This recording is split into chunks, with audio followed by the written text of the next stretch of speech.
இதர் முன்பு கரைப்பட்ட வாழ்வை கண்டு கல்லெறிய விடாமல் என்ன காத்து கொண்டீங்க.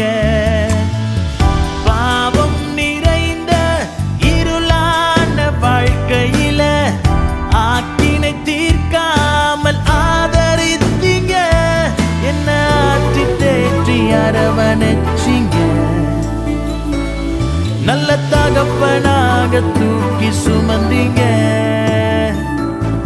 என்ன விட்டு கொடுக்கலை, விட்டு கொடுக்கலை. சாத்தான் கையிலும் மனுஷன் கையிலும் விட்டு கொடுக்கலையே. கொஞ்சம் கூட நினைச்சு பார்க்கல என்ன தேடி வந்தீங்க. இந்த மனுஷன் உதவல நீங்க வந்து நின்னீங்க.